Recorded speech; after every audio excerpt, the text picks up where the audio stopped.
Hello everyone and a very very good morning to all of you. सभी को visible Audible हूँ मैं? एक बार सभी लोग कमेंट करके बता देंगे कि हाँ जी मैम, आप विजिबल भी और ऑडिबल भी हो। जितने भी नए स्टूडेंट्स हैं, आप सभी का बहुत बहुत स्वागत आज के सेशन में। तो आज का सेशन हम स्टार्ट करने जा रहे हैं। जितने भी नए बच्चे हैं वो इस चैनल को सब्सक्राइब जरूर कर लेंगे, इस वीडियो को लाइक ज़रूर कर देंगे और शेयर ज़रूर कर देंगे। तो स्टार्ट करते हैं आज का सेशन वोकैबुलरी के साथ। और आज का पहला वर्ड है, the very first word of the day is auspice. सबसे पहले तो देखो पार्ट ऑफ स्पीच क्या है। ये जो शब्द है ये आपका नाउन है। इसका मतलब क्या होता है कि किसी इंसान ने अपना कंट्रोल ले लिया, वो पूरी की तरह से सपोर्ट कर रहा है, हेल्प कर रहा है। तो इसको आप क्या बोल सकते हो, एक तरीके से हेल्प भी की जा रही है पूरी तरीके से, तो उसको आप क्या बोलते हो, उसको आप बोलते हो auspicious. Part of speech noun, तो जब एक बहुत ही इंपॉर्टेंट पर्सन या ऑर्गेनाइजेशन जो है पूरी तरीके से उस चीज़ को क्या करता है, पूरी तरीके से उस चीज़ को सपोर्ट करता है। पैट्रोनेज मीन्स सपोर्ट, सपोर्ट कर रहा है, गाइड कर रहा है। एक तरीके से उसने अपना क्या दे दिया है, पूरा एंडोर्समेंट दे दिया है। एंडोर्समेंट मीन्स पूरा का पूरा सपोर्ट दे दिया है। वो इंसान क्या कर रहा है, वो उस एक्टिविटी को बैकअप कर रहा है। क्या कर रहा है, एडवोकेट कर रहा है, उस चीज़ को चैम्पियन कर रहा है, उस चीज़ को या उस इंसान को या उस ऑर्गेनाइजेशन को या उस प्रोजेक्ट को क्या कर रहा है, गाइड कर रहा है। वो जो ऑर्गेनाइजेशन है वो उसके विंग के अंडर है, मतलब अंडर समवन्स विंग। वो जो इंसान है वो क्या है, स्टैंड बाय कर रहा है। स्टैंड बाय का मतलब क्या है कि मैं तुम्हारे साथ। उस इंसान ने मदद का हाथ आगे बढ़ाया है। इसका मतलब क्या है, उस इंसान ने क्या किया है, अपना हैंड दिया है, मतलब वो पूरी तरीके से उस चीज़ को सपोर्ट कर रहा है। एक और बहुत इंपॉर्टेंट इडियम होता है, थ्रो वंस वेट बिहाइंड। मतलब उसने अपनी वेट उस चीज़ को दे दिया है, मतलब अपनी पावर उस चीज़ को दे दी है। अब वो उस चीज़ को पूरी तरीके से सपोर्ट। ये जितने वर्ड्स हमने यहाँ पे लिखे थे ये सारे के सारे क्या थे, वर्ब्स थे। मतलब वो इंसान हेल्प कर। एंटोनिम्स नहीं कर रहा भाई, हेल्प अपोज कर रहा है, रोक रहा है, निग्लेक्ट कर रहा है। तो प्रोजेक्ट को लॉन्च किया गया सरकार के सपोर्ट के साथ। गवर्नमेंट ने पूरा का पूरा सपोर्ट दिया उस प्रोजेक्ट को क्या करने में, उस प्रोजेक्ट को रोक लॉन्च करने में। अच्छा, अगर हम किसी चीज़ को रोक रहे हैं, अगर कोई इंसान किसी चीज़ को रोक रहा है, मुझे कितने सिनोनिम्स बताओगे? चलो 20 बता दो। अगर स्टिमी कर रहा है, स्टिमी का मतलब क्या होता है, रोक रहा है, तो वो क्या कर रहा है, हैम्पर कर रहा है, हिंडर कर रहा है, ऑब्स्ट्रक्ट कर रहा है, एनकम्बर कर रहा है, डिटर कर रहा है, रोक रहा है, डिस्करेज कर रहा है, रोक रहा है, गला घोट रहा है तो थ्रॉटल कर रहा है,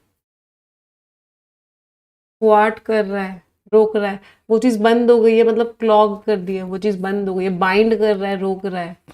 रजिस्ट कर रहा है, रोक रहा है। लिमिट लगा रहा है उस चीज़ के ऊपर। रेस्ट्रिक्ट कर रहा है, रोक रहा है। इनहिबिट कर रहा है, रोक रहा है। कर्ब कर रहा है, कंटेन कर रहा है, चेक कर रहा है, कर्टेल कर रहा है, रोक रहा है। डीमोटिवेट कर रहा है, वेरी गुड। रोक रहा है, वो चाहता ही नहीं है कि वो इंसान या वो चीज़ क्या करे, आगे बढ़े। अच्छा, अगर कंट्रोल करने की कोशिश कर रहा है तो कंट्रोल करने के वर्ड्स क्या होते हैं, लीश कर रहा है, ब्रिडल कर रहा है, फेटर कर रहा है, चेन कर रहा है, शैकल कर रहा है। इन सारे शब्दों का मतलब क्या होता है कि वो इंसान क्या कर रहा है, अपना कंट्रोल लाने की कोशिश कर रहा है उस चीज़ के ऊपर। फॉइल कर रहा है, फॉइल का मतलब क्या होता है कि वो इंसान प्लान खराब कर रहा है। आप तो ये सारे के सारे वर्ड्स हैं कमज़ोर बनाने के। 7 8 9 10 1 2 3 4 6 7 8 9 10 1 2 3 4 6 7। तीन और बता दूँ, अगर कोई इंसान रोक रहा है तो फ्रस्ट्रेट कर रहा है। फ्रस्ट्रेट करना, ये तो कोई फ्रस्ट्रेट है, ये फ्रस्ट्रेट नहीं है। फ्रस्ट्रेट करने का मतलब होता है किसी को परेशान करना है। इसमें बीच में एक आर है, फ्रस्ट्रेट कर रहा है। इसका मतलब क्या कर रहा है, वो उस प्लान को रोक रहा है। दो वर्ड्स और। कोई अगर किसी चीज़ को अच्छा बैन कर दिया है, बैन या मना कर रहा है, मना कर रहा है तो प्रोहिबिट कर रहा है, बैन कर दिया है। डिस अलाउ कर रहा है, प्रोस्क्राइब कर रहा है। इन सारे शब्दों का मतलब क्या होता है कि वो इंसान उस चीज़ को करने के लिए रोक रहा है। वो चीज़ अपने आप रुक गई है तो सीड कर गई है, सीज कर गई है। इन शब्द का मतलब क्या होता है, स्टॉप कर गई है। अपोज कर रहा है, उस चीज़ के खिलाफ है। ब्लॉक कर रहा है, वेरी गुड, उस चीज़ के खिलाफ। इम्पीड नहीं लिखा हमने, हाँ, इम्पीड नहीं लिखा, राइट, इम्पीड कर रहा है, रोक रहा है, रेन इन कर रहा है। रेन इन फ्रेजल वर्ब का मतलब क्या होता है? कंट्रोल कर। सारे वर्ड्स जितने भी हमने लिखे हैं, all of these are verbs, सारे के सारे शब्द आपके वर्ब्स। अगले वर्ड पे आते हैं। The next word is attrition. सबसे पहले तो देखो लास्ट में आए हुए लग रहा है, इसका मतलब पार्ट ऑफ स्पीच क्या हो गया? Very good. Noun. Attrition means धीरे धीरे वो चीज कम होती जा रही है, कमजोर होती जा रही है। Gradual weakening, gradual means slow, तो हौले हौले कमजोर होती जा रही है, खत्म होती जा रही है, इरोड करती जा रही है, हौले हौले खराब होती जा रही है, कम होती जा रही है, डिप्लीट होती जा रही है। डिमिन्यूशन, ये वर्ड किससे बना है? डिमिनिश होती जा रही है। डिमिनिश का मतलब क्या होता है? कम होती जा रही है। तो डिमिनिशन इज ऑल्सो वर्ड, धीरे धीरे धीरे करके वो चीज कम होती जा रही है, ड्रेन करती जा रही है। डिप्लीशन तो लिखा ही है डी से। ड्विंडलिंग, डी से एक और वर्ड क्या होता है? ड्विंडलिंग मीन्स कम होती जा रही है। एंटोनिम्स, ग्रो कर रही है, स्ट्रॉन्ग बन रही है, एक्सपेंशन हो रहा है, बर्जियनिंग, बर्जियनिंग मीन्स धीरे धीरे बढ़ती जा रही है। तो लगातार लॉस की वजह से जो कंपनी की रिसोर्सेज थी वो क्या होती जा रही थी? धीरे धीरे धीरे करके कम होती जा रही। क्यों? क्योंकि लगातार क्या हो रही थी चीजें? लगातार लॉसेस हो रही। अगला वर्ड है बर्जियोसिस। पार्ट ऑफ स्पीच क्या है? एडजेक्टिव। इसका मतलब क्या होता है? मिडिल क्लास को लेके, या फिर मटेरियलिस्टिक। मटेरियलिस्टिक का मतलब क्या है? जिनको सामानों का बहुत वो होता है, मतलब मटेरियलिस्टिक सोच होती है कि मुझे ये भी चाहिए, ये सामान मेरे लिए बहुत अच्छा है। तो जो मटेरियल को लेके बहुत ज़्यादा, स्पिरिचुअल का ऑपोजिट होता है मटेरियलिस्टिक। तो मिडिल क्लास से रिलेटेड या फिर मटेरियलिस्टिक वैल्यूज। मिडिल क्लास हो, कन्वेंशनल मीन्स पुरानी सोच, conventional is what? Traditional. Materialistic means सामानों से रिलेटेड, कि आपको ये भी चाहिए, ये भी चाहिए, ये भी चाहिए, मतलब बहुत पोजेशंस लेना चाहते हो। पोजेशंस मीन्स कि मुझे ये सामान भी मिल जाए, ये सामान। एरिस्टोक्रेटिक जो थोड़ी सी हाई क्लास हो गई। बोहेमियन कौन होते हैं? जो अनकन्वेंशनल होते हैं। अनकन्वेंशनल मीन्स जिनकी सोच बाकी सोसाइटी से डिफरेंट, उनको क्या बोलते हैं? बोहेमियन। अनकन्वेंशनल मीन्स थोड़े से अलग। एक और वर्ड होता है यहाँ से, एक बहुत बड़ा एग्जाम में आता है। The word is proletarian. Proletarian आप किसको बोलते हैं? उसमें डबल स्टार करके मार्क कीजिएगा, वेरी इंपॉर्टेंट वर्ड। जो लोग वर्किंग क्लास के होते हैं उनको क्या बोला जाता है? उनको बोला जाता है प्रोलेटेरियन। पीपल हु वर्क, कहीं ना कहीं काम कर रहे हैं। अच्छा, इसमें भी दो तरह के वर्किंग क्लास के लोग होते हैं। एक होते हैं ब्लू कॉलर पीपल और एक होते हैं white collar people. Blue collar लोग कौन होते हैं? जो मैनुअल जॉब्स करते हैं, जो लेबर, मेहनत वाली, हाथ से काम करते हैं, मैनुअल जॉब्स जो होती है, मैनुअल लेबर्स कैसे, मतलब जो लेबोरियस काम है। वाइट कॉलर कौन होते हैं? जो ऑफिस में बैठ के लैपटॉप्स वगैरह पे काम करते हैं, उनका ऑफिस वर्क ज़्यादा होता है, उनको क्या बोलते हैं? White collar. इंपॉर्टेंट है, बहुत बड़ा एग्जाम में। तो नॉवल ने बुराई करी बोर्जियोसिस एटीट्यूड्स की, कि मटेरियलिस्टिक एटीट्यूड्स, ये सामान चाहिए, ये सामान चाहिए, इन सब की उस नॉवल ने बुराई करी, वेल्थ को लेकर और स्टेटस को लेकर। कि हर कोई किस चीज़ में लगा हुआ था कि कहीं ना कहीं से, किसी ना किसी तरीके से मैं वेल्थ को एक्यूमुलेट, पैसा इकट्ठा कर लूँ। तो नॉवल उस चीज़ की बुराई कर। अच्छा, बोहेमियन का एक और सिनोनिम बच्चे ने बताया, बिल्कुल सही बोला, मैवरिक। ये भी बहुत बड़ा एग्जाम में आता है। मैवरिक शब्द का मतलब भी क्या होता है? ऐसा इंसान जो सोसाइटी के रूल्स रेगुलेशंस नहीं मानता, उसको क्या बोलते हैं? मैवरिक। मैवरिक का मतलब क्या है? जो थोड़ा सा अलग हट के चलता है, मतलब वो इंसान भी क्या होता है? अनकन्वेंशनल होता है, जो नॉर्मल लोगों के जो रूल्स होते हैं वो नहीं मानता है। अगले वर्ड पे आते हैं। The next word is bravura. Bravura means बहुत ही बढ़िया, मतलब मजा आ गया। इस तरह के परफॉर्मेंस को आप क्या बोलते हो? इस तरह के परफॉर्मेंस को आप बोलते हो ब्राव्यूरा परफॉर्मेंस, मीन्स शानदार, बढ़िया। इसको आप नाउन की तरह यूज करते हो, मीन्स ब्रिलियंट परफॉर्मेंस, मतलब ऐसी परफॉर्मेंस की बस मजा आ गया। मास्टरी, एक्सेलेंस, वर्चुओसिटी मीन्स बहुत ही बढ़िया परफॉर्मेंस, मजेदार। एंटोनिम्स नहीं आता भाई, बहुत ही फेलियर है, बहुत ही मीडियोक्रिटी है, बहुत ही खराब। क्लमसीनेस भी बोलते हैं ना, बहुत गंदा काम किसी ने अगर किया है तो आप उसको क्या बोलते हो? क्लमसीनेस है परफॉर्मेंस, बहुत ही खराब। तो पियानिस्ट ने एक बहुत ही बढ़िया परफॉर्मेंस दी, जिससे पूरी पूरी ऑडियंस क्या हो गई? अट्रैक्ट हो गई पियानिस्ट की इस तरह की परफॉर्मेंस। एक वर्ड होता है, जो लोग बहुत अच्छी परफॉर्मेंस देते हैं ना, उनके अंदर जनरली क्या होता है? एक नेचुरल टैलेंट होता है। उस नेचुरल टैलेंट को क्या बोलते हैं? फ्लेयर। फ्लेयर का मतलब क्या है? अननेचुरल टैलेंट, कि आपके अंदर उस काम को करने का एक अलग ही तरह का टैलेंट। अच्छा, कुछ लोग ऐसे होते हैं जो बहुत ही कॉन्फिडेंट होते हैं, बहुत स्टाइलिश होते हैं, बहुत अट्रैक्टिव होते हैं। ऐसे लोगों को, ऐसे मतलब ऐसे कॉन्फिडेंस को क्या बोला जाता है? Panache. That is also very important word, means very stylish confidence. मतलब ये सारे के सारे तारीफ करने वाले वर्ड्स। तो अगर आप किसी की तारीफ कर रहे हो तो आप ये वर्ड्स यूज। अगले वर्ड पे आते हैं क्लैंडस्टाइन। क्लैंडस्टाइन इज चुपके से। तो कोई काम चुप चुप के हो रहा है, आप उसको किस वे में बोलते हो? क्लैंडस्टाइन वे में हो रहा है। Part of speech adjective. Secret वे में हो रहा है, हिडन वे में हो रहा है। सीक्रेट वे में, कोवर्ट मीन्स हिडन वे में। सरप्टिशियस छुप छुप के हो रहा है, छुप छुप के हो रहा है तो कंसील्ड वे में हो रहा है, छुप के हो। छुप के आप किसी पर अटैक करते हो तो उसको क्या बोलते हैं? ट्रेजनस वे है वो। आप बेवफाई कर रहे हो उस इंसान के साथ ना, ट्रेचरस वे है। फर्टिव वे है, स्टेल्थी वे है। कोई चीज छुपी हुई है तो क्या बोलते हैं? कंसील्ड है। घूंघट के अंदर है तो वेल्ड है। मास्क्ड है, श्राउडेड है, क्लोक्ड है, कवर्ड है। इसका मतलब क्या है? कि वो चीज़ क्या हो रही है? वो चीज़ छुपी हुई है, सामने नहीं आ रही है। एक वर्ड होता है लेटेंट।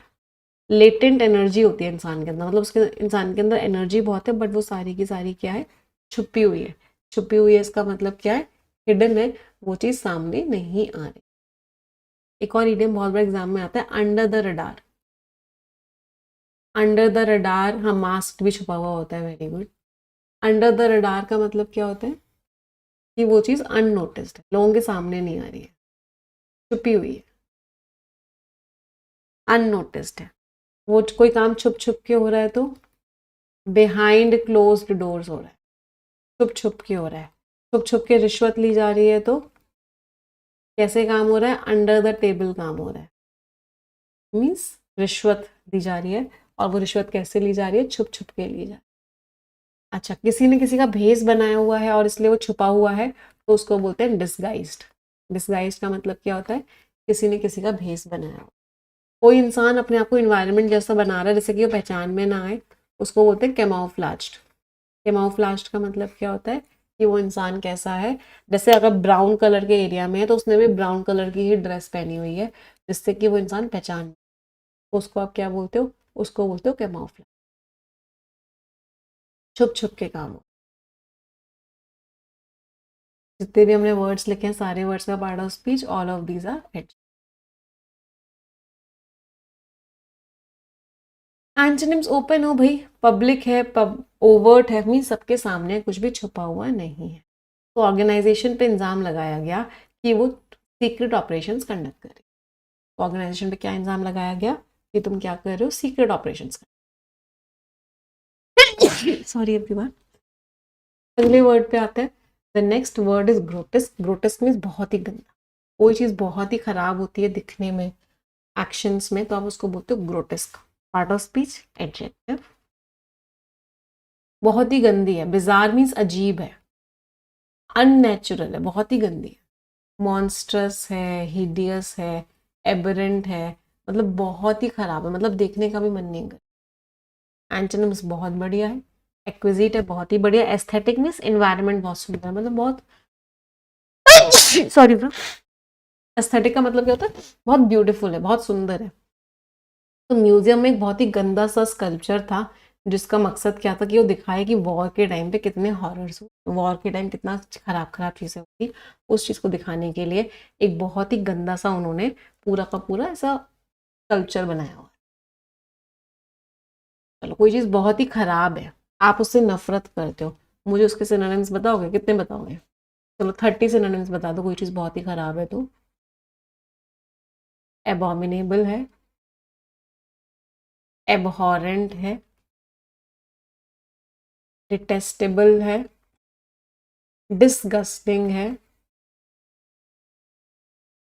डेप्लोरेबल है, डेस्पिकेबल है, डिसअपॉइंटिंग है, reproachable है, revolting है, reprehensible है, obnoxious है, disgusting तो हो गया ना, egregious है, किसी की सिचुएशन बहुत खराब है, abysmal सिचुएशन है, बहुत ही खराब, वो चीज़ फाउल है, awful है, बहुत ही खराब है, horrendous है, macabre है, gruesome है, ghastly है, hideous है, sordid बहुत घिनौनी है, heinous है, बहुत ही ज़्यादा खराब है, टेरेबल है, कितने हो गए 1 2 3 4 5 6 7 8 9 10 1 2 3 4 5 6 7 8 9 10 1 2 3 अभी तो 7 वर्ड्स और बताने हैं आप लोगों को, वो चीज़ बहुत ही खराब है, तो रिपल्सिव है, 6 more words to go, appalling है, बहुत बढ़िया, वाइल है, कंटेम्प्टेबल है, बहुत ही खराब है, 3 मोर वर्ड्स टू गो। हाँ अभी मैं ना क्रूअल वाले नहीं लिखना चाहती, इसी में बताओ मुझे बहुत खराब है, क्रूअल वाले नहीं, एबॉरेंट तो लिख लिया ना, हॉरिबल है, वाइल है, एग्रेगियस नहीं लिखा, लिख तो लिया बेटा एग्रेगियस, ओडियस है, बहुत बढ़िया, ओडियस है, बहुत ही खराब, एक आखिरी शब्द, नेफेरियस है,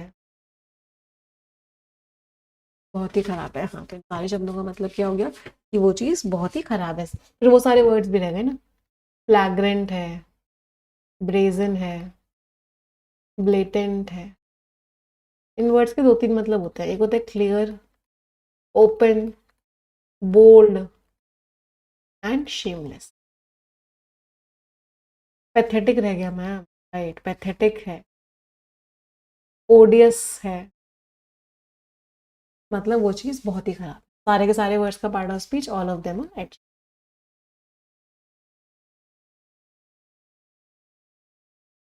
अगले वर्ड पे आते हैं, the next word is foment करना, फोमेंट करना मीन्स आप किसी को भड़का रहे हो, पार्ट ऑफ स्पीच एक्शन की बात कर रहे हैं, पार्ट ऑफ स्पीच वर्ब हो गया, किसी को भड़काना, इंस्टिगेट करना, एनकरेज करना कि भाई प्रॉब्लम क्रिएट करते हैं, भड़काते हैं उस इंसान, इंसाइट कर रहे हो, इंस्टिगेट कर रहे हो, इंसेंस कर रहे हो, प्रेसिपिटेट कर रहे हो, प्रोवोक कर रहे हो, मीन्स आप उस इंसान को क्या कर रहे हो, भड़का रहे हो, ट्रिगर कर रहे हो, इन्फ्लेम कर रहे हो, मीन्स भड़का रहे हो, एंटोनिम सुकून दे रहे हो, अपीस कर रहे हो, शांत कर रहे हो, मॉलिफाई कर रहे हो, शांत कर रहे हो, प्लाकेट कर रहे हो, शांत कर रहे हो, एसुएज कर रहे हो, शांत कर रहे हो, लल कर रहे हो, शांत कर रहे हो। तो अथॉरिटीज़ ने कुछ ग्रुप्स पे इल्ज़ाम लगाया कि वो अनरेस्ट भड़काने की कोशिश कर रहे थे, वो भड़काने वाली रिटॉरिक, रिटॉरिक मीन्स स्पीच, भड़के आने वाली स्पीच देके वो प्रॉब्लम्स क्रिएट करने की कोशिश कर रहे थे, ऐसा इल्ज़ाम कुछ ग्रुप्स पे क्या किया गया, लगाया गया। अच्छा, भड़काने वाली स्पीच को क्या बोलते हैं, भड़काने वाली स्पीच को बोलते हैं sedition. Sedition is what, sedition is inflammatory speech. बहुत सारे सेडिशन के लॉज भी होते हैं जो इन्फ्लेमेटरी स्पीच के अगेंस्ट होते हैं। Next word is lugubrious, lugubrious is word, जो इंसान दुखी दुखी सा है ना, बहुत रो रहा हो, बहुत परेशान हो, उसको क्या बोलते हैं, ल्यूग्यूब्रियस। लास्ट में O U S, part of speech क्या हो गया, एडजेक्टिव।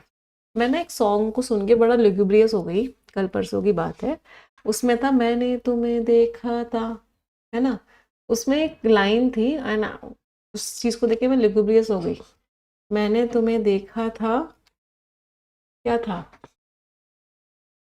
पता नहीं, तो मैं भूल भी गई, हाँ, नदियों में नालों में, कुछ ऐसी लाइन थी, मैं मतलब चलो नदियों तक तो ठीक था, बट ये नालो वर्ड क्यों डाला उन्होंने। तो लुकिंग और साउंडिंग सैड और ग्लूमी, आप मोurnफुल लग रहे हो, डोलफुल लग रहे हो, मेलनकोलिक लग रहे हो, भर भर के रो रहे हो, तो लैक्रिमोस, लैक्रिमोस इज रोना, लैक्रिमल, एक इमोटिकॉन होता है मोबाइल फोन में, उस इमोटिकॉन को बोलते हैं लैक्रिमोस, वो ऐसे रो रहा होता है, तो this emoticon is known as what, lachrymose. Lachrymose is what, lacrimal, इसको लैक्रिमल भी बोलते हैं, तो लैक्रिमल इज ऑल्सो व्हाट, रोने वाला इंसान, टीयरफुल।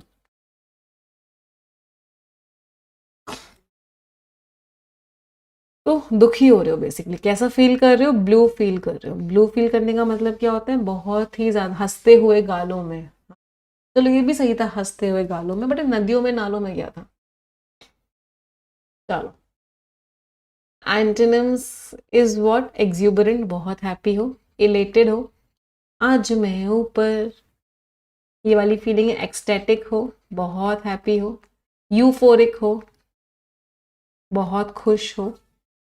जुबिलेंट हो, बायंट हो, फुल ऑफ एनर्जी हो, मतलब बहुत हैप्पी हो। तो डॉक्यूमेंट्री की एक बहुत ही दुख भरी टोन थी जब वो बता रही थी कि उस प्रॉब्लम के बाद क्या क्या हो। तो डॉक्यूमेंट्री में बहुत ही दुख भरी टोन थी। अगले वर्ड पे आते हैं। The next word is rasping. Rasping का मतलब क्या होता है, कोई चीज जो आपको ऐसा खराब सी फील करे, आपके कानों में चुभे, उसको बोलते हैं रास्पिंग आवाज है। Part of speech, adjective, irritating sound है। ग्रेटिंग, स्ट्रिडेंट, कैकोफोनस। कैको रूट वर्ड का मतलब क्या होता है, बैड। फोन वर्ड का मीनिंग क्या होता है, साउंड। तो कैकोफोनस साउंड को और क्या बोल सकते हैं, क्लैमरस बोल सकते हैं ना। क्लैमरस आवाज है, मतलब कानों में को अच्छी नहीं लग रही। श्रिल आवाज है, श्रिल का मतलब क्या, बहुत तेज आवाज है, कानों को बिल्कुल अच्छी नहीं लग रही। पियर्सिंग आवाज है, कानों को एकदम चुभने वाली आवाज है। डिस्कॉर्डेंट मतलब बिल्कुल ऑपोजिट सी आवाज है, मतलब आपके कानों को बिल्कुल भी वो आवाज कैसी नहीं लग रही, बिल्कुल भी आवाज अच्छी नहीं। होर्स आवाज है, स्क्रीचिंग की आवाज है, वेरी गुड। स्क्रीचिंग मीन्स कोई इंसान बहुत तेज तेज चिल्ला रहा है, इस तरह की आवाज है जो कि आपके कानों को बिल्कुल भी अच्छी नहीं लगती। सारे वर्ड्स का part of speech, all of them अच्छा, बहुत अनोइंग सी आवाज है। मेलोडियस, ये मेलोडी इतनी चॉकलेटी क्यों है, मेलोडी की सेल्स इतनी बढ़ गई जब से हमारे प्राइम मिनिस्टर जी ने मेलोनी जी को मेलोडी दी है। Mellifluous is a very important word, बहुत बड़ा एग्जाम में है। बहुत ही मधुर आवाज है। हारमोनियस, बहुत ही मधुर आवाज है, मतलब इतनी प्यारी आवाज है कि सुन के मजा आ गया। तो स्पीकर की इतनी कठोर सी आवाज थी, वो पूरे ऑडिटोरियम में गूंज रही थी और वो ऑडियंस का अटेंशन मांग रही थी, मतलब उसकी जो आवाज थी वो अच्छी नहीं थी। अगले वर्ड पे आते हैं सेडक्शन। सेडक्शन मीन्स आप किसी को अपनी तरफ अट्रैक्ट करें। पार्ट ऑफ स्पीच लास्ट में आई ओ एन लग रहा है नाउ। अल्योरमेंट, अपनी तरफ खींच रहे हो। एंटाइसमेंट, खींच रहे हो। फैसिनेशन, खींच रहे हो। टेम्पटेशन दे रहे हो। टेम्पटेशन नाम से कोई चॉकलेट भी आती है ना? वो चीज आपको अपनी तरफ क्या कर रहे हो, अट्रैक्ट कर। एंटोनिम्स, दूर कर रहे हो। एवर्जन, दूर कर रहे हो। डिटरेंस, दूर कर रहे हो। तो जो अट्रैक्शन होता है ना, तुरंत की तुरंत सक्सेस मिलने का, इसकी वजह से एंटरप्रेन्योर्स दूर हो जाते हैं कॉन्टिन्यूस ग्रोथ से। क्यों? क्योंकि उनको चाहिए क्या होता है, उनको चाहिए होता है कि तुरंत की तुरंत ग्रोथ मिल जाए, वो तो कभी मिलती नहीं है। इसकी वजह से वो क्या हो जाते हैं, दूर हो जाते हैं। आ जाते हैं आज की कहानी पे। कहानी क्या है, the last chance to prove. अपने आप को साबित करने का ये क्या है, ये आखिरी चांस। आज की कहानी है ईशान जी की। तो ईशान इतनी बार फेल हो गए थे ना लाइफ में, अपने एग्जाम्स में इतनी बार फेल हुए थे कि लोग ना उनके सपनों को मजाक बोलते थे, ये क्या क्लियर करेगा। और उनके पास एक सपोर्ट था, ऑस्पिशियस में सपोर्ट था उनके पास, एक छोटे से कोचिंग इंस्टीट्यूट का, जहाँ पे उम्मीद बहुत स्ट्रांग थी कंफर्ट से। तो सपोर्ट के साथ उन्होंने प्रिपेयर किया, जो उनको लगता था उनका आखिरी चांस है, उसके बाद उनको चांस नहीं मिलेगा। हो सकता है उनकी एज लिमिट भी पूरी हो रही हो, वो इतनी बार फेल हुए थे, तो उनके पास एक आखिरी चांस था। लगातार उनका कॉन्फिडेंस, एट्रिशन, एट्रिशन का मीनिंग क्या था, रिडक्शन, उनका कॉन्फिडेंस कम होता जा रहा था, वो टूट चुके थे। स्पेशली तब जब जो बर्जियोजिस फैमिली, तो जो बहुत मटेरियलिस्टिक फैमिलीज थी या मिडिल क्लास फैमिलीज थी, हाँ, तो जो बहुत ही मिडिल क्लास फैमिलीज थी वो किस चीज़ की तारीफ करती थी, या करियर तो सेफ होना चाहिए, और वो मजाक उड़ाती थी कुछ कुछ एम्बिशंस का, कुछ कुछ सोच का। बट ईशान को पता था कि एक जिंदगी जिसमें कोशिश ना हो ना, वो बहुत पेनफुल होगी फेलियर से। कि मतलब मैं इस बात को लेकर कभी परेशान ना होंगी, मैंने कोशिश नहीं की थी, कोशिश तो मेरी करनी बनती है। उसका रूम छोटा सा था, उसके पास पैसे वैसे भी बहुत ज़्यादा नहीं थे, रिसोर्सेज भी बहुत कम थी, और सर्दियों की रातें होती थी, वो बहुत दुखी फील करता था। और रास्पिंग आवाज आती थी, रास्पिंग मीन्स जो अच्छी नहीं लगती थी उसे, है ना, अनप्लेजेंट, कैकोफोनस, अच्छी आवाज नहीं लगती थी, डाउट की, उसके अंदर से वो अपने पर डाउट करता था, यार इस बार भी मैं कर पाऊंगा या नहीं कर पाऊंगा। वो आवाज उसको कहती थी कि तुम केपेबल नहीं हो। फिर भी वो अपनी किताबों को हर सुबह खोलता था डिसिप्लिन के साथ। उसके चारों ओर कुछ लोग ना फोमेंट, फोमेंट मीन्स भड़काना, इंस्टिगेट करना, डर पैदा करने की कोशिश करते थे, उसको याद दिलाते थे, यार तू तो हर बार फेल होता है। और कुछ जेलस लोग भी थे, वो उसको लेके क्लैंडस्टाइन, क्लैंडस्टाइन में सीक्रेट, छुप छुप के बातें फैलाते थे उसकी प्रिपरेशन को लेके, कहते थे उसका कॉन्फिडेंस फेक है और उसका जो संघर्ष है वो यूजलेस है। प्रेशर कभी कभी उसको बहुत ही ग्रोटेस्क, ग्रोटेस्क मीन्स बहुत ही खराब लगता था। लेकिन वो सोसाइटी जो सक्सेस की वर्शिप करती थी, वो उसको रिस्पेक्ट ही नहीं देती है। अगर थोड़ी बहुत भी प्रोग्रेस हो रही होती है, बट सक्सेस जब तक नहीं मिलती तब तक रिस्पेक्ट नहीं मिलता है। फिर भी ईशान ने मना कर दिया, मैं सरेंडर नहीं करूंगा, मैं एक्सक्यूजेस नहीं दूंगा, seduction means attraction. Final day exam से पहले वो मिरर के सामने खड़ा हुआ, उसके अंदर कैसा करेज था, ब्रेवियरा, ब्रेवियरा मीन्स बहुत ही बढ़िया, बहुत ही इंप्रेसिव। तो उसके अंदर बहुत ही इंप्रेसिव करेज के साथ वो खड़ा हुआ, इसलिए नहीं कि उससे पता था वो जीतेगा, बल्कि इसलिए कि वो समझ गया अपने आप को प्रूव करने का मतलब दूसरों को हराना नहीं होता है। अपने आप को प्रूव करने का मतलब होता है कि आप अपने आप को ही, अपने आप से ही कंपटीशन करो। जब रिजल्ट आया, ईशान का सिलेक्शन हो गया, उसकी आंखों में आंसू थे, उसका दिल शांत था, क्योंकि वो लास्ट चांस था उसका। लास्ट चांस में तो सिर्फ सक्सेस नहीं मिली थी, उसे रिस्पेक्ट मिली थी, स्ट्रेंथ मिली थी। अब इस विश्वास पे वो, ये विश्वास उसके अंदर आ गया कि भले ही कितने फेलियर्स क्यों ना आए लाइफ में, अगर आप डिटरमिन्ड हो, अगर आपने सोच लिया है कि मैं छोड़ूंगा नहीं, तो आपको आपकी सक्सेस से कोई भी दूर नहीं कर सकता। तो लास्ट चांस हो भले ही, लेकिन वो भी पावरफुल है अगर आपके अंदर डिसिप्लिन, अगर आपके अंदर ताकत है और आप ऑनेस्टी के साथ अपनी तैयारी करें। कितने लोगों को लगता है कि मैम हम अपनी तैयारी एकदम ऑनेस्टी के साथ करते हैं? How many of you feel this? Honesty जरूर होनी चाहिए आपकी तैयारी, अपने आप से झूठ नहीं बोल। ब्यूरोक्रेसी का मतलब क्या है? जहाँ पे रूल्स होते हैं, प्रोसीजर्स होते हैं, ऑफिसर्स। ब्यूरो वर्ड का मीनिंग होता है ब्यूरोक्रेट, पता है क्या होता है? Bureaucrat is an officer. तो जहाँ पे रूल्स के हिसाब से गवर्नमेंट चलाई जाती है। इसको ना जब बहुत ज्यादा रूल्स हो जाते हैं ना, तो इसका एक फ्रेज है, बहुत बार एग्जाम में आता है, रेड टेपिज्म। रेड टेपिज्म का मतलब क्या होता है? Excessive rules and regulations. इतने ज्यादा रूल्स एंड रेगुलेशंस है, ये काम समय पे नहीं हो पा रहा। क्लॉस्ट्रोफोबिया इतनी बार एग्जाम में आया। क्लॉस्ट्रोफोबिया मीन्स बंद जगहों का डर, और खुली जगहों के डर को क्या बोलते हैं? एगोराफोबिया। ये भी बहुत बार एग्जाम में आया। Agoraphobia is what? खुली जगहों का डर, जिस इंसान को खुली जगहों का डर। मल्टीलिंगुअल, जो इंसान बहुत सारी भाषाएं बोल सकता हो। इसका भी एक बहुत इंपॉर्टेंट वर्ड बहुत बार एग्जाम में आता है, पॉलीग्लॉट। पॉलीग्लॉट का मतलब जो इंसान बहुत ज्यादा है, एक से ज्यादा लैंग्वेज में वो कोई चीज लिखी हुई है, या बहुत सारी भाषाएं जो इंसान बोल सकता है, उसको पॉलीग्लॉट, मतलब मल्टीलिंगुअल का ही सिनोनिम। इनएक्सेसिबल, जिस चीज तक आप पहुंच ही नहीं पा रहे हो, वो चीज कैसी है? Inaccessible, you are not able to reach that place. आप उस जगह पे नहीं पहुंच पा रहे हो, means that particular thing is inaccessible. Phrasal verb या ये वाली पॉसिबिलिटी तो रूल आउट हो जाती है। रूल आउट मीन्स हट जाती है, एलिमिनेट हो जाती है, रिमूव हो जाती है, हट जाती है। रन अक्रॉस, बाई चांस किसी से मिल गए। रन इनटू भी बोलते हैं, मीन्स बाई चांस किसी से मिल गए। आप मॉल में शॉपिंग करने गए थे, अचानक से आपको आपका या आपकी एक्स मिल गई या मिल गया। You run into your x, you run across your x. Run against, competition हो रहा है इलेक्शन में, कौन जीतेगा? He is running against Ramesh, वो रमेश के अगेंस्ट इलेक्शन लड़ रहा है। रन अवे, अपना घर छोड़ के चले गए हो क्योंकि आप एडल्ट हो। अच्छा, जो इंसान शादियों में भाग जाते हैं उनको क्या बोलते हैं? मतलब उस शादी में भागने को क्या बोलते हैं? इलोप करना, इलोप करना इज व्हाट, आप भाग रहे हो क्यों, क्योंकि आपको शादी नहीं करनी है या आपको दूसरी जगह शादी करनी है। इलोप वर्ब है। चलो इडियम्स एंड फ्रेजेस पे आ जाते हैं।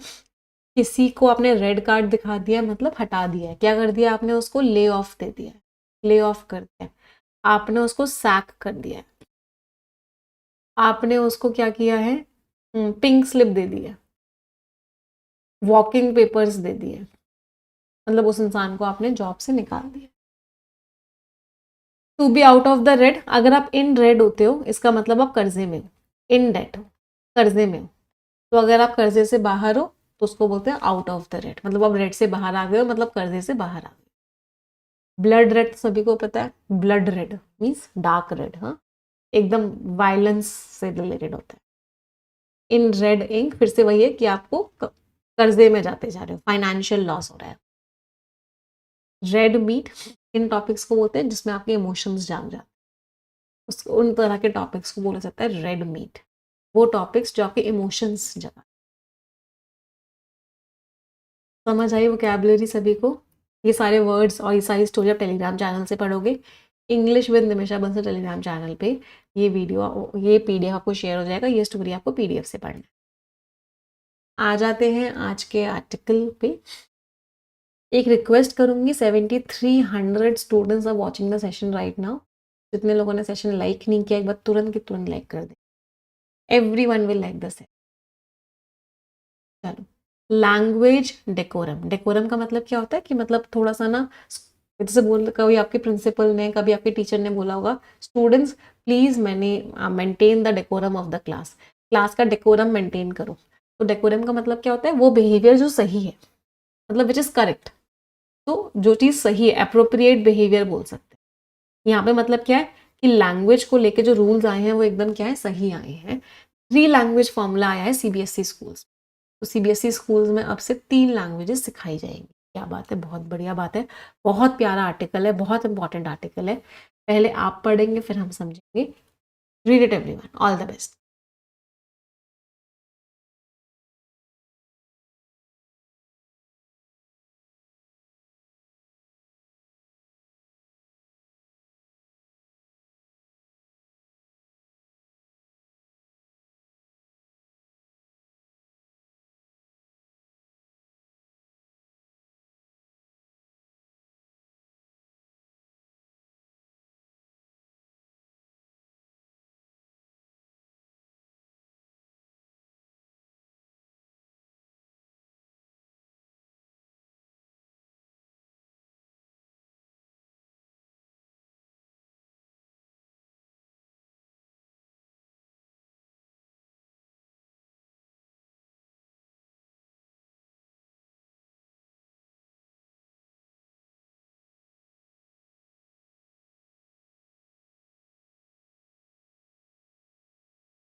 पढ़ लिया सभी ने, क्या कह रहे हैं ऑथर?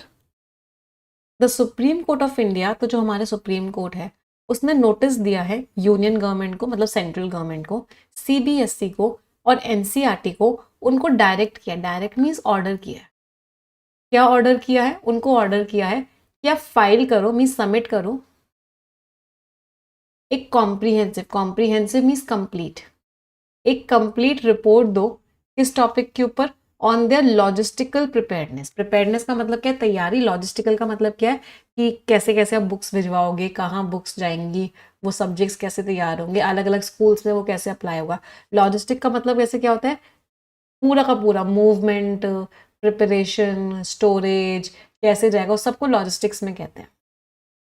तो कि आपकी कितनी तैयारी है हर एक स्कूल तक पहुंचाने की। लॉजिस्टिक का मतलब क्या है, पहुंचाना कह सकते हैं एक तरीके कि वो 3 लैंग्वेज फॉर्मूला कैसे अप्लाई होगा जितने भी सीबीएसई स्कूल्स हैं पूरी कंट्री में, क्लास 9th के बच्चों के लिए, जुलाई 1, 2026। मई 27 को, मई 27 को, जब पेटिशनर ने, जो लोग पेटिशन फाइल करते हैं कि कोई चीज़ उनको नहीं पसंद होती है, कोई चीज़ के वो खिलाफ होते हैं, तो कोर्ट में पेटिशन लगाते हैं, अर्जी लगाते हैं। तो उन्होंने चैलेंज किया, एक पेटिशन लगाया गया, उसमें क्या चैलेंज किया जा रहा था, सीबीएसई का जो कदम था उसको चैलेंज किया जा रहा था। तो कोर्ट ने मना कर दिया कि मैं तुरंत की तुरंत तो रोक नहीं लगाऊंगा इस पॉलिसी पे, लेकिन इस बात को एक्नॉलेज किया। एक्नॉलेज मीन्स माना। किस बात को माना? उन्होंने माना कि चिंताएं तो हैं, कि भाई हार्डशिप तो आएगी, प्रॉब्लम तो आएगी, और इनकन्वीनियंस भी होगा, कुछ प्रॉब्लम्स भी आएंगी, और ये चीज़ वारंट कर रही है। वारंट मीन्स रिक्वायर कर रही है। किस चीज़ को रिक्वायर कर रही है? कि रिव्यू किया जाए, उसको दोबारा से चेक किया जाए पॉलिसी को। कोर्ट जो है आर्ग्यूमेंट सुनेगा जुलाई 15 और जुलाई 16 की वो सुनवाई होगी। जो कैजुअल मैनर था, कैजुअल मीन्स बहुत ही इनफॉर्मल था, जिस तरीके से गवर्नमेंट जो है सीबीएसई का इस्तेमाल कर रही है एनफोर्स करने में, एनफोर्स मीन्स इम्प्लीमेंट करवाने में, अपनी कॉन्टेंशियस मीन्स जिस पे लड़ाई हो सकती है, कॉन्फ्लिक्टिंग। तो इस तरह का लैंग्वेज पॉलिसी बनाई जा रही है कि 3 लैंग्वेजेस करवानी पड़ेंगी सीबीएसई में क्लास 9 से।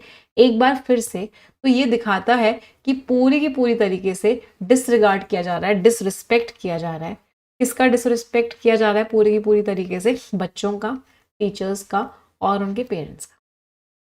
मई 15 को सीबीएसई ने इशू किया एक सर्कुलर, एक ऑर्डर पास किया, जिसमें मैंडेटरी कर दिया। मैंडेटरी मीन्स कंपलसरी कर दिया, मेकिंग कंपलसरी। इस बात को कंपलसरी कर दिया कि बच्चों को 3 लैंग्वेजेस पढ़नी पड़ेंगी क्लास 9वीं के को जुलाई 1 से। और उन्होंने क्या साइट किया? साइट मीन्स मेंशन किया। किस बात को मेंशन किया? उन्होंने बोला कि हम इसको अलाइन करवाना चाहते हैं। अलाइनमेंट मीन्स मैच करवाना चाहते हैं। हमारी जो नेशनल एजुकेशन पॉलिसी आई थी 2020 की, इसके साथ मैच करवाने के लिए हम ऐसा बोल रहे हैं। और जो नेशनल करिकुलम फ्रेमवर्क है स्कूल एजुकेशन का 2023, इसके साथ मैच करवाने के लिए हम बोल रहे हैं।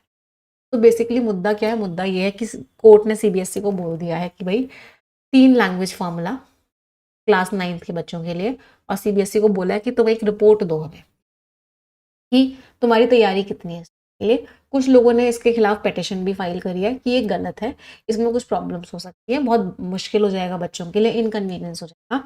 तो कोर्ट ने बोला है ठीक है मैं तुम्हारी बात पे सुनवाई करूंगा, लेकिन अभी के लिए मैं स्टे तो नहीं लगा रहा इसमें।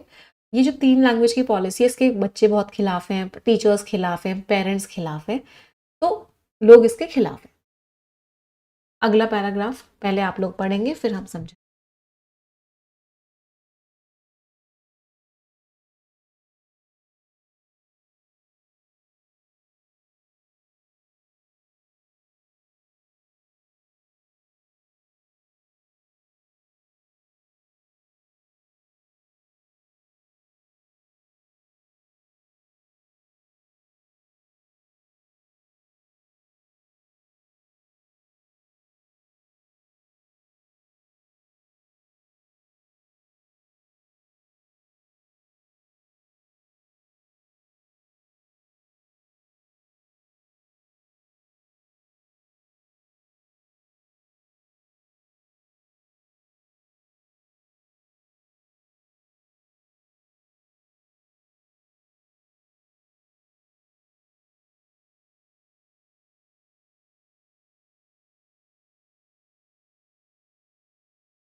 अगला पैराग्राफ ऑथर क्या कह रहे हैं?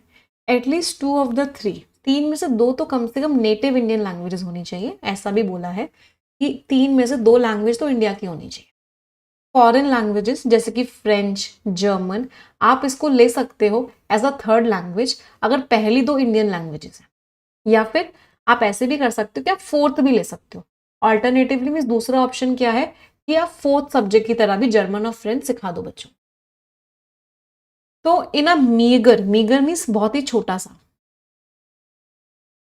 तो एक बहुत ही छोटी सी कोशिश में कैमोफ्लाज करने के लिए, कैमोफ्लाज मीन्स एक तरीके से वैसे कैमोफ्लाज का मतलब होता है कि आप क्या कोशिश कर रहे हो कि आप एनवायरनमेंट जैसा देखो कि कोई आपको पहचान ना पाए। यहाँ पे कैमोफ्लाज का मतलब क्या है? कम करना। तो एक छोटी सी कोशिश करी कि बच्चों को वो जो मुश्किल अब आएगी, अनलीश मीन्स छोड़ी गई है बच्चों के ऊपर, मुश्किल सामने लाई गई है बच्चों के, स्टूडेंट्स के। तो देखो प्रॉब्लम तो होगी बच्चे को ना, 9th क्लास का बच्चा है, ऑलरेडी उसके पास इतने सारे सब्जेक्ट्स हैं, अब उसको जर्मन या फ्रेंच में से भी कुछ सीखना पड़ेगा। बाकी लैंग्वेजेस भी है।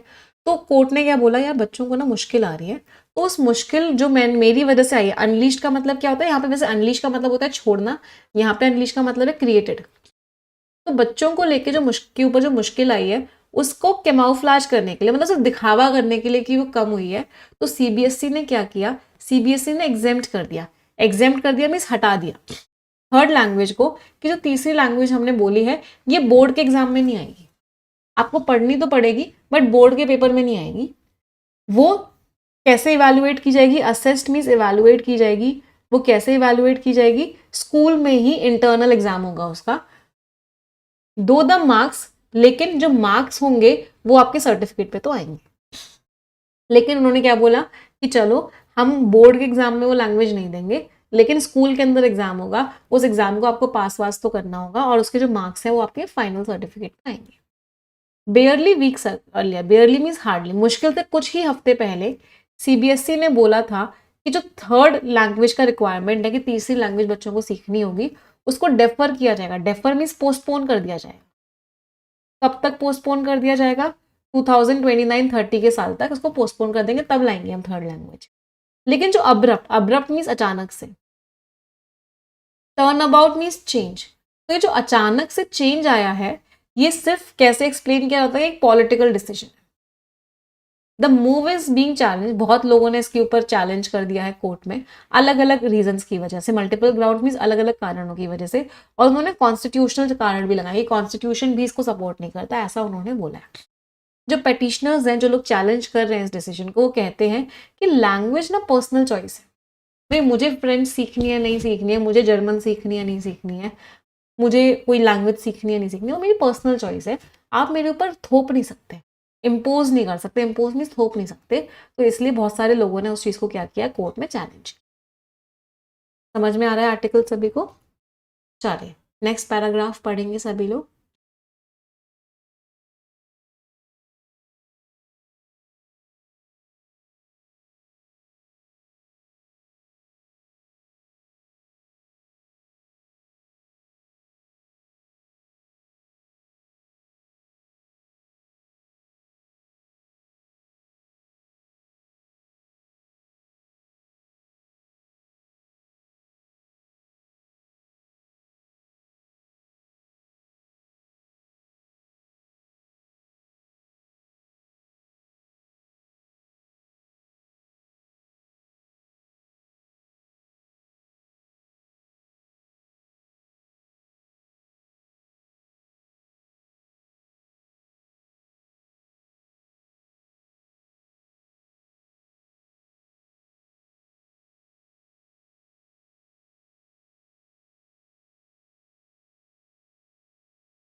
हाँ जी, अगला पैराग्राफ ऑथर क्या कह रहे हैं, it is also being pointed out, इस बात पे भी पॉइंट आउट किया जा रहा है, लोगों का ध्यान लेके जाया जा रहा है कि जो एनईपी है 2020, जिसके नाम पर ये जो मैंडेट आया, मैंडेट मीन्स जो ऑर्डर आया कि आपको फॉलो करना ही करना पड़ेगा, इसको थोपा जा रहा है।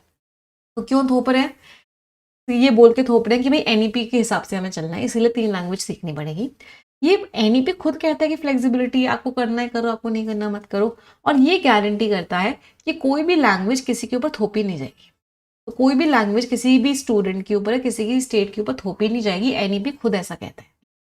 जो पेटिशनर्स हैं, जिन लोगों ने कोर्ट में चैलेंज किया है, वो ये बात भी कह रहे हैं कि जो सीबीएसई है वो एक एग्जीक्यूटिव बॉडी है, वो चीज़ों को इम्प्लीमेंट, एग्जीक्यूटिव बॉडी है मतलब वो चीज़ों को इम्प्लीमेंट करवाती है, उसके पास अथॉरिटी नहीं है, उसके पास पावर नहीं है सीबीएसई के पास कि वो इम्पोज करे, वो थोपे इतना बड़ा, स्वीपिंग मीन्स इतना बड़ा, सबको कवर करने वाला, ह्यूज कह सकते हैं, इतना बड़ा एजुकेशन से रिलेटेड वो ऑर्डर सब पे ऊपर थोपे, उसके पास इतनी पावर ही नहीं है जब तक उसे सपोर्ट ना मिले, बैकिंग मीन्स सपोर्ट। तो जब तक उसे सपोर्ट ना मिले पार्लियामेंट्री लेजिस्लेशन का, जब तक पार्लियामेंट में वो लॉ ना बने, तब तक सीपीएसई तो खुद कर नहीं सकता इस काम को। रिगार्डलेस ऑफ, इस बात से फर्क नहीं पड़ता है कि एनईपी क्या कहता है, हमारी नेशनल एजुकेशन पॉलिसी क्या कहती है। Being an executive policy intent, तो ये क्या है, एक पॉलिसी इंटेंट है, मतलब कि हम चाहते हैं ऐसी पॉलिसी बने, लेकिन ये एक स्टैट्यूट नहीं है, एक लॉ नहीं हो सकता, क्योंकि सीबीएसई के पास पावर ही नहीं है। जब तक पार्लियामेंट में ये लॉ पास नहीं होगा तब तक ये चीज़ हो ही नहीं सकती, क्योंकि सीबीएसई एक एग्जीक्यूटिव बॉडी है, वो ऐसा लॉ बना नहीं सकती। पेरेंट्स एंड टीचर्स वो परेशान है, अलार्म ने मतलब चिंतित है। किस चीज़ को परेशान है पेरेंट्स और टीचर्स, कि यार बच्चों के ऊपर आप इतना प्रेशर ऐड कर रहे हो, उनके बोर्ड एग्जामिनेशन आएंगे 10th में, और उससे पहले बच्चों के ऊपर इतना प्रेशर क्यों ऐड किया जा रहा है। तो पेरेंट्स और टीचर्स बहुत परेशान। स्कूल एडमिनिस्ट्रेटर्स ने क्या फ्लैग किया है, मतलब वार्न किया है या मार्क किया है, कि भाई हमारे पास लैंग्वेज टीचर्स है ही नहीं, इतने सारे स्कूल्स हैं, हमारे पास ट्रेन्ड लैंग्वेज टीचर्स है ही नहीं, और ना ही हमारे पास उसको लेके टेक्स्ट बुक्स हैं, किन बुक से पढ़ाएंगे बच्चों को। तो जो स्कूल एजुकेशन को टर्न किया गया है एक कल्चरल बैकग्राउंड में, स्कूल की एजुकेशन को आप एक बैकग्राउंड बनाना चाहते हो, इससे मदद नहीं हो रही है इंडिया के एम्बिशन की, जो इंडिया जो है एक रिजर्वायर बनना चाहता है, एक प्लेस बनना चाहता है जहाँ पे एडवांस्ड ट्रेंड लोगों। सेंटर को चीज़ों को ठीक करना चाहिए, कोर्स करेक्ट नहीं, सेंटर को, सरकार को चीज़ों को ठीक करना चाहिए, इससे पहले कि कोर्ट इस केस को दोबारा ले, सरकार को ही बीच में आना चाहिए और चीज़ों को ठीक करना। तो ऑथर ने वही बोला पूरे पैसेज में कि भाई ना पेरेंट्स खुश है, ना टीचर्स खुश है, ना स्कूल्स खुश है, बच्चों के ऊपर इतना प्रेशर मत डालो, अपने पॉलिटिकल फायदों के लिए बच्चों को प्रेशराइज मत करो, तो सरकार ही एक्शन ले ले, नहीं तो कोर्ट तो इस केस को दोबारा से लेने ही वाला है। पैसेज समझ आया सभी को? चलो let's move to the reading comprehension.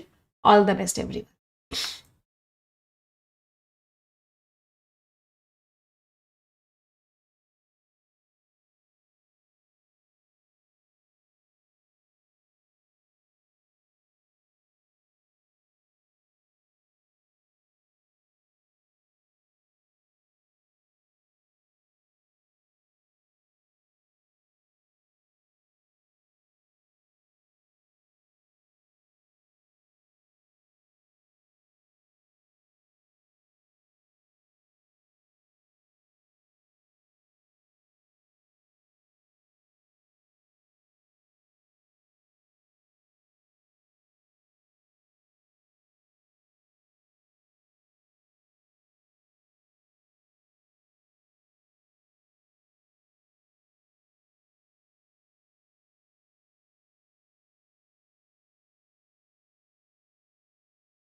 चले let's discuss it.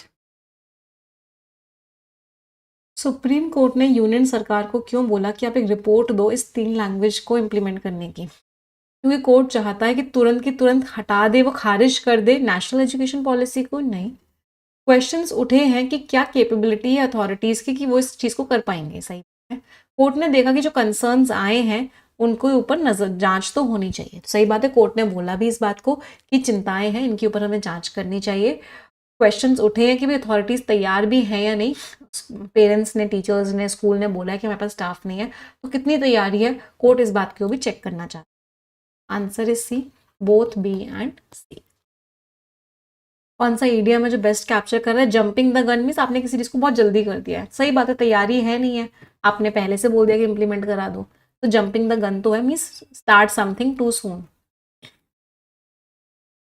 Move the goal post मतलब पहले आपने बोला था कि हम ये करेंगे, फिर उस बात को चेंज कर दिया। तो चेंज तो किया है सरकार ने, पहले बोला था कि इसको हम 2029-30 तक करेंगे, फिर बोला कि नहीं अभी 1 जुलाई से कर देंगे।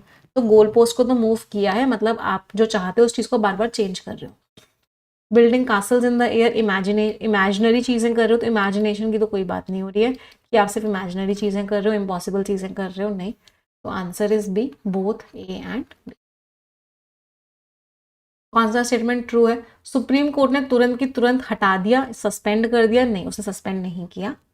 कोर्ट ने बोला कि आप बताओ कि आप कितना तैयार हो इस पॉलिसी के लिए। सही बात है, कोर्ट ने बोला कि आप अपनी एक रिपोर्ट सबमिट करो कि आप कितना तैयार हो इस पॉलिसी के लिए। नेशनल एजुकेशन पॉलिसी के अंदर एश्योरेंसेज है कि कोई जान थोप नहीं सकता आपके ऊपर लैंग्वेज, तो ये भी ऑथर ने बोला था कि नेशनल एजुकेशन पॉलिसी कहती है कि फ्लेक्सिबिलिटी है और कोई भी किसी लैंग्वेज को किसी बच्चे के ऊपर थोप नहीं सकता। ये बात नेशनल एजुकेशन पॉलिसी में मेंशन थी। तो answer is D, both second and third. कौन कौन से कंक्लूजन आप पैसेज से ड्रॉ कर सकते हो? तो जो एडमिनिस्ट्रेटिव फीजिबिलिटी है कि वो चीज़ कितनी प्रैक्टिकल है, आपने पॉलिसी तो बना दी, वो चीज़ कितनी प्रैक्टिकल है, ये एक चिंता की बात आ रही है उस डिबेट में। सही बात है कि ये चिंता की बात तो है कि प्रैक्टिकलिटी कितनी है, तभी सुप्रीम कोर्ट ने बोला कि भाई मुझे रिपोर्ट दो कि तुम कितने तैयार हो। क्यों मांगी रिपोर्ट? ये चेक करने के लिए कि ये चीज़ प्रैक्टिकल है भी या नहीं।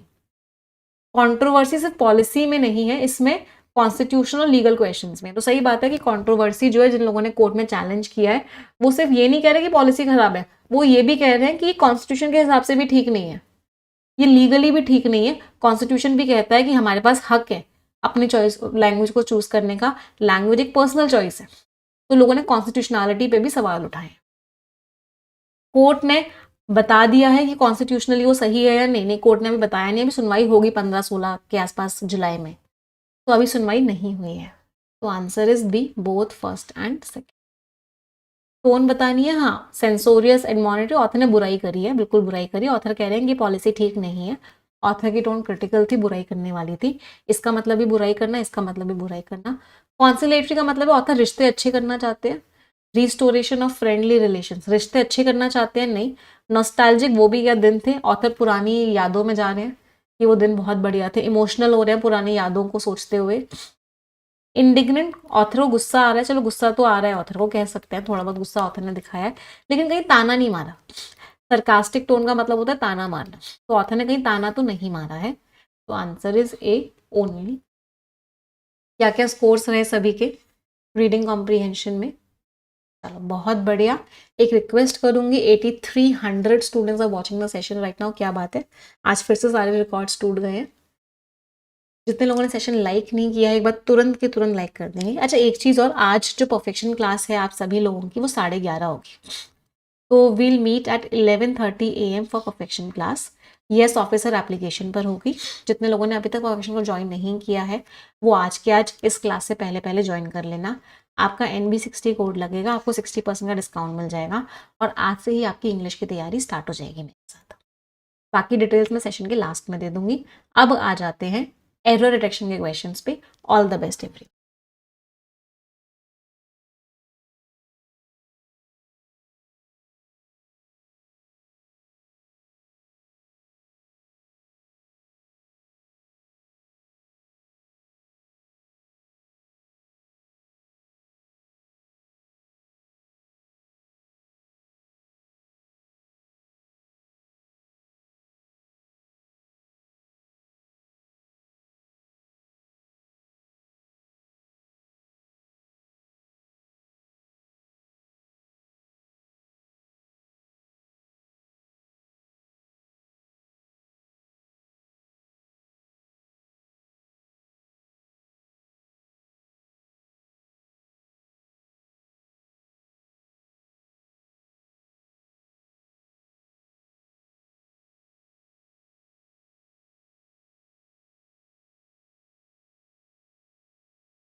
Let's discuss.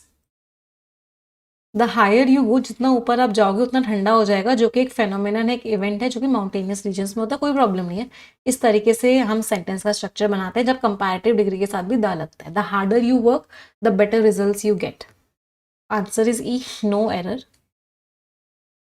He thinks that, जब भी आप किसी इंसान को किसी दूसरे इंसान के जैसा बताते हो तो आप आर्टिकल द लगाते हो, तो उसको लगता है कि वो हमारे टाइम का क्या है, न्यूटन है, तो he is the Newton. He thinks that he is the Mahatma Gandhi of our class. उसको लगता है कि हमारी क्लास का महात्मा गांधी है। तो जब भी आप किसी इंसान को किसी जैसे इंसान के जैसा बताते हो उसको मेटाफर बोलते हैं, तो उस केस में आप उसके साथ आर्टिकल द लगाते। Next question, this is best, क्या है, सुपरलेटिव डिग्री है। सुपरलेटिव डिग्री में सब में सबसे अच्छी है, तो सुपरलेटिव डिग्री के साथ भी दा लगाया जाता है। This is the best book I have ever read on the subject, ये सबसे अच्छी किताब है जो मैंने आज तक पढ़ी है। ऑनेस्टी एक एब्स्ट्रैक्ट नाउन है। एब्स्ट्रैक्ट नाउन में जिसको आप टच नहीं कर सकते, जिसको सिर्फ आप फील कर सकते, तो जनरली एब्स्ट्रैक्ट नाउन के साथ आर्टिकल दा नहीं लगता। तो ऑनेस्टी जो है बेस्ट पॉलिसी है फॉलो करने के लिए पर्सनल और professional life. I met a European, या की साउंड आ रही है, या की साउंड का मतलब क्या होता है, कॉन्सोनेंट साउंड आ रही है। तो कॉन्सोनेंट साउंड के केस में आप आर्टिकल अ लगाते हो, एन नहीं लगाते। तो I met a European tourist जो रेड फोर्ट का रास्ता ढूंढ रहा। स्कोर्स एवरीवन, क्या क्या स्कोर्स रहे सभी के एरर डिटेक्शन में। 120 रूल्स ऑफ ग्रामर पढ़ लो, ये सारे के सारे कॉन्सेप्ट्स बहुत स्ट्रांग हो जाए सभी के। चलिए आते हैं स्किमिंग वाले आर्टिकल पे। खराब से और खराब हो रहा है, डोनाल्ड ट्रंप और जो जंग चल रही है ईरान की, उसके ऊपर हम बात करें। पहले पूरा आप खुद करके करेंगे, देन आई विल एक्सप्लेन। चलिए, ऑल द बेस्ट एवरीवन। बहुत दिन से नहीं पढ़ा था ना डोनाल्ड ट्रंप का आर्टिकल, आज पढ़ते हैं।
चलिए let's discuss it. Donald Trump ने और बेंजामिन ने जब लड़ाई स्टार्ट करी थी फरवरी 28 को, तो उनके ऑब्जेक्टिव्स बहुत बड़े थे।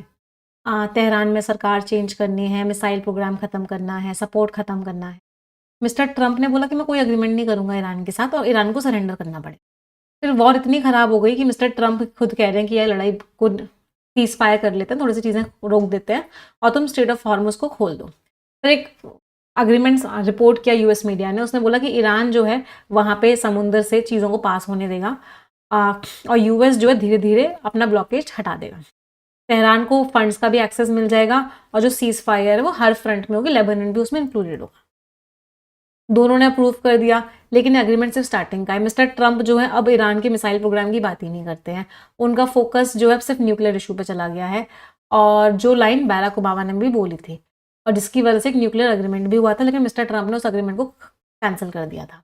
एक बार अग्रीमेंट हो जाएगा तो ईरान और यूएस जो है बातचीत करना स्टार्ट करेंगे न्यूक्लियर इशू को लेके। मिस्टर ट्रंप का जो मिलिट्री कैंपेन है उसको कोई फायदा नहीं हुआ है। यूएस के बेसिस पे अटैक किया, स्टेट ऑफ हॉर्मुज का कंट्रोल ले लिया ईरान ने, तो ईरान ने लड़ाई को बढ़ा दिया। मिस्टर ट्रंप ने सीज फायर अनाउंस किया, लड़ाई रोक दी गई अप्रैल 8 को, इस बात को रियलाइज करते हुए कि कोई भी फायदा नहीं हो रहा इस लड़ाई से। और उन्होंने कुछ ईरान से भी बोला कि भाई तुम भी कुछ बातों को मान जाओ, लेकिन ईरान ने रिस्पॉन्ड वैसे ही किया जैसे मिस्टर ट्रंप ने किया। मिस्टर ट्रंप ने ईरान के पोर्ट्स पर ब्लॉकेज लगा दिया, तो ईरान ने भी नेगोशिएशन से को मना कर दिया कि मैं कोई डिस्कशन नहीं करूंगा और अपनी प्रायोरिटीज उसने मेंशन कर दी। अब यूएस फिर से नेगोशिएट कर रहा है, पाकिस्तान के थ्रू इनकी बातचीत हो रही है कि सीज फायर को बढ़ा देते हैं और ऐसा लग रहा है कि ईरान अपनी बातों पे अड़ा हुआ है, उससे उसे रिजल्ट्स भी मिल रहे हैं। ईरान पहले बहुत अच्छे से बात कर रहा था यूएस के साथ, लेकिन जब मिस्टर ट्रंप ने खुद से जब यूएस को हटाया था 2015 की न्यूक्लियर डील से, ईरान ने बात मानी थी उनकी और 2025 की शुरुआत में भी और फरवरी 2026 में भी उसने बातचीत करी थी। तो अगर यूएस एक डील करना चाहता है तो जो ट्रस्ट खत्म हुआ है उसको ठीक करना होगा और आपसी कंसेशंस करने होंगे, दोनों को एक दूसरे की बात माननी पड़ेगी। तो मिस्टर ट्रंप सीरियस है सेटलमेंट को लेके तो डील हो सकती है, लेकिन अगर वो इसको डिप्लोमेसी के थ्रू रीच करना चाहते हैं, जो पहले उन्होंने वॉर की तरफ रीच करने की कोशिश की थी, अगर वो डिप्लोमेसी के थ्रू रीच करना चाहते हैं, उनको रिस्क है कि यूएस जो है एक और वॉर में फंस जाएगा। चलो क्वेश्चंस देखते हैं। ऊपर ऊपर से तो हमने पढ़ लिया कि यूएस को डिस्कशंस करने होंगे, यूएस और ईरान को दोनों को एक दूसरे की बात माननी पड़ेगी, तब जाके लड़ाई खत्म हो। तो मेन आर्ग्यूमेंट क्या है कि यूएस सक्सेसफुल हो गया क्या ईरान के मिसाइल प्रोग्राम को हटाने में? नहीं, ईरान को जबरदस्ती छूट देनी पड़ी, उसके दोस्तों ने सपोर्ट छोड़ दिया उसका? नहीं, कॉन्फ्लिक्ट की वजह से यूएस को अपने ऑब्जेक्टिव्स कम करने पड़े। पहले वो बहुत चीज़ें करवाना चाहता था ईरान से, अब वो सिर्फ न्यूक्लियर इशू पे आ गया है। सही बात है। सीज फायर बढ़ा दी गई है, दिखाता है कि यूएस को सारे ऑब्जेक्टिव उसने अचीव कर लिए? बिल्कुल ही नहीं। आंसर इज सी कि यूएस को ही अपने ऑब्जेक्टिव्स कम करने पड़े। कौन से फैक्टर की वजह से डोनाल्ड ट्रंप ने सीज फायर अनाउंस किया? पेनल्टीज लग गई यूरोपियन कंट्रीज के द्वारा? नहीं। सपोर्ट खत्म हो गया इजराइल से? नहीं। ईरान ने हाँ कर दिया कि मैं अपने न्यूक्लियर फैसिलिटीज को खत्म कर देता हूँ? नहीं। ट्रंप को रियलाइज हो गया कि लड़ने से बहुत ज़्यादा फायदा नहीं हो रहा है, इसलिए उन्होंने सीज फायर अनाउंस कर दिया। Answer is D. Course everyone in skimming article. चलिए प्रीवियस ईयर क्वेश्चंस पे आ जाते हैं। एब्स्ट्रूस मीन्स बहुत ही कॉम्प्लिकेटेड सा है, नहीं कॉम्प्लिकेटेड सा है। सेकेंड, बोल्स्टर किसी चीज़ को स्ट्रॉन्ग बनाना। कॉन्वोल्यूट का मतलब होता है कॉम्प्लेक्स बनाना। डिफरेंस का मतलब आप रिस्पेक्ट दिखा रहे हो। फ्रिवलस मतलब सीरियस नहीं है उस चीज़, सीरियसनेस नहीं है उस चीज़ के अंदर। 2, 4, 5, 1 and 3 scores. Previous year idioms पे आते हैं। कीप समवन पोस्टेड है, मुझे पोस्टेड रखना, मुझे इन्फॉर्म करते रहना। फ्लाई ऑफ द हैंडल, बहुत गुस्सा आ गया। मेक लाइट ऑफ, आप उस चीज़ को उतना सीरियसली नहीं ले रहे हो। गेट वंस एक्ट टुगेदर, अपने आप को इम्प्रूव करो भाई। ऑन दी रोप्स, बस हारने की कगार पे हो। B, D, E, C and A. Scores 10 शब्द है, इनमें से 3 वर्ड्स का मीनिंग सभी लोग कमेंट्स में लिखेंगे। आप सभी की जिम्मेदारी है कि आप कम से कम 3 वर्ड्स का मीनिंग कमेंट्स में लिखेंगे ही लिखेंगे। जो रिस्पॉन्सिबिलिटी, हर बच्चा अपनी जिम्मेदारी पूरी करेगा। जो बच्चे अपनी जिम्मेदारी पूरी करेंगे उनमें से एक बच्चे को हम success no more an illusion book भी गिफ्ट करेंगे और उस बच्चे के घर वो बुक भिजवाई भी जाएगी। तो मेक श्योर करो कि सभी लोग कम से कम 3 वर्ड्स का मीनिंग कमेंट है ना। Everyone has to write them. जिस बच्चे के घर बुक भिजवाई जा रही है उस बच्चे का नाम है जसलीन कौर। बेटा एक मेल कर देना, एक स्क्रीनशॉट भेज देना, टीम आपके घर आपकी बुक भिजवा देगी। चलिए परफेक्शन 6.0 आज हम क्लोज टेस्ट करने वाले हैं प्रीलिम्स लेवल के। फिर से क्लोज टेस्ट टॉपिक को बहुत स्ट्रांग बनाने वाले। हमने मई 28 से क्लोज टेस्ट स्टार्ट किया था, आज हम प्रीलिम्स लेवल करेंगे, कल हम मेंस लेवल करेंगे। तो बेसिकली परफेक्शन में हम एक एक टॉपिक उठाते हैं, उस टॉपिक को बिल्कुल बेसिक लेवल से एडवांस लेवल तक करते हैं, उस टॉपिक को बहुत स्ट्रांग बनाते हैं। तो जितने लोगों ने अभी तक परफेक्शन बैच को ज्वाइन नहीं किया, आपको ज्वाइन करना है। एवरी मंथ के स्टार्टिंग में आपको एक स्टडी प्लान दिया जाता है जिसको आपको रिगरसली फॉलो करना होता है। 3 से 4 महीने अगर मेरे साथ आप प्रोफेशन के स्टडी प्लान को फॉलो कर लेते हो तो आपकी इंग्लिश बहुत स्ट्रांग हो जाएगी। बट उसके लिए आपको 2 चीज़ें करनी पड़ती हैं, एक एडिटोरियल में आना पड़ता है, दूसरा प्रोफेशन में। दिन के मुझे 2.5 घंटे देने पड़ते हैं। इसके बाद मेरा आपसे वादा है कि आपकी इंग्लिश ऐसा हो ही नहीं सकता इम्प्रूव ना। तो जितने बच्चों ने अभी तक प्रोफेशन बैच ज्वाइन नहीं किया है वो आज के आज ज्वाइन कर लेंगे। NB60 आपका कोड लगेगा, 1 जून तक ये ऑफर वैलिड है। आपको 60% का डिस्काउंट मिल जाएगा। आपको सारी क्लासेस मिलेंगी मेरी, जितनी भी 1 साल तक हुई है और जितनी भी 1 साल में होने वाली है। आपको बार बार कुछ भी लेने की जरूरत नहीं होती। 120 रुपीज़ पर मंथ से आपको कम का पड़ता है, जिसमें आपको मेरी कंप्लीट क्लासेस, सारे के सारे मॉक टेस्ट, सारे के सारे PDF, सारी की सारी सारा content, recorded classes, live classes, complete grammar, error detection, cloze test, सब कुछ मिल जाता है। यहाँ से आप स्कैन करके डायरेक्टली ज्वाइन भी कर सकते हो। यस ऑफिसर पे क्लासेस होती है, इंग्लिश एक्सक्लूसिव सब्सक्रिप्शन आपको लेना होता है। सारे सब्जेक्ट्स पढ़ने आपको, स्पेसिफिकली बैंकिंग की तैयारी करते हो अगर आप, English, quants, reasoning, general awareness, आप सारे सब्जेक्ट्स भी पढ़ सकते हो। कोड आपका सफलता लगेगा, आपको इसमें भी 60% का डिस्काउंट जाएगा। ये टेलीग्राम चैनल्स, इनको ज्वाइन कर लो। कोई डाउट, कोई क्वेरी होगी आप हमें इस नंबर पर व्हाट्सएप करके पूछ लोगे, या इस वीडियो के डिस्क्रिप्शन में एक फॉर्म है, आप इस फॉर्म को फिल करोगे, टीम आपको कॉल करेगी, आपके सारे डाउट्स एंड क्वेरीज का आंसर देगी। बट मेक श्योर करो क्लासेस में रेगुलरली आओ, एक सिंगल सेशन भी कोई भी बच्चा मिस नहीं करे। ठीक है, सेशन एंड करते हैं। Thank you everyone, bye bye, take care, stay blessed, tata. मिलते हैं परफेक्शन बैच के क्लास में 8:30